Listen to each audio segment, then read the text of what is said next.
Hi friends, இப்போ வந்து vegetable biryani செய்ய போகிறோம். அதுக்கு இதை பூரா நம்ம மிக்சியில் போட்டு அரைச்சிக்கலாம். ஃப்ரெண்ட்ஸ், இப்போ வந்து பிரியாணிக்கு நம்ம அடுப்பு பற்ற வச்சாச்சு. ஆயில் ஊற்றிட்டு அந்த ஸ்பைசஸ் மசாலாலாம் போட போகிறோம். அது நல்லா ஃப்ரை ஆகட்டும். அடுத்து வந்து நம்ம மிக்சியில் அரைச்சி வச்சுருக்கோம். எண்ணெயில் மிக்ஸ் பண்ண போகிறோம். அந்த பச்சை ஸ்மெல் போகிற வரைக்கும் நல்லா ஃப்ரை பண்ணிக்கலாம். பிரியாணி மசாலா, தனியாத்தூள், கரம் மசாலா தூள், மஞ்சள் தூள், மிளகாய் தூள் இதை போட்டு நம்ம அந்த அரைச்சதில் போட்டு மிக்ஸ் பண்ண போகிறோம். நம்ம எல்லா மசாலாவையும் போட்டோம். அது நல்லா வந்து பச்சை ஸ்மெல் போகும்போதுக்கும் நல்லா மிக்ஸ் பண்ணிக்கலாம். பிரியாணி மசாலா ரெடி ஆயிடுச்சு. அதுக்கப்புறம் ஒரு கைப்பிடி கொத்தமல்லி, புதினாவும் சேர்த்து ஒரு கைப்பிடி போட்டு நல்லா மிக்ஸ் பண்ண போகிறோம்.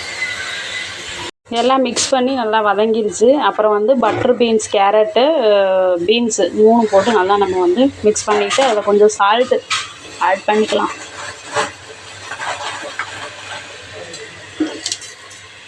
ஆட் பண்ணிட்டு நல்லா வதங்கினதுக்கப்புறம் பிரியாணி மசாலா இப்போ நல்லா வதங்கிருச்சு. நான் இதில் வந்து 2 உலக்கு அரிசி எடுத்துருக்கிறேன். இதில் வந்து 3 உலக்கு தண்ணி ஊற்ற போகிறேன். ஊற்றி நல்லா கொதி வந்தோடனே அரிசியை போடலாம். அளந்து தண்ணி ஊற்றியாச்சு. இப்போ நல்லா கொதி வந்ததுக்கப்புறம் ரைஸை போட்டுக்கலாம். மசாலா நல்லா கொதிச்சிருச்சு. நம்ம ஒரு அரை மணி நேரமாக அரிசியை கழுவி ஊற வச்சுருந்தோம். இப்போ வந்து அந்த அரிசி அதில் போட்டோம். அரிசி வந்து நம்மளுக்கு இந்த அளவுக்கு வெந்துருச்சு. இப்போ இது மேலே நெய் ஊற்றி கொத்தமல்லி போட்டு புதினா போட்டு நம்ம வந்து தம் போட போகிறோம்.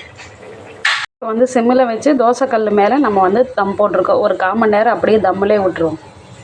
தம்மை உடைச்சாச்சு. நல்லா நம்மளுக்கு உதிரியான தம் பிரியாணி ரெடி ஆகிடுச்சு. வெஜிடபிள் பிரியாணி.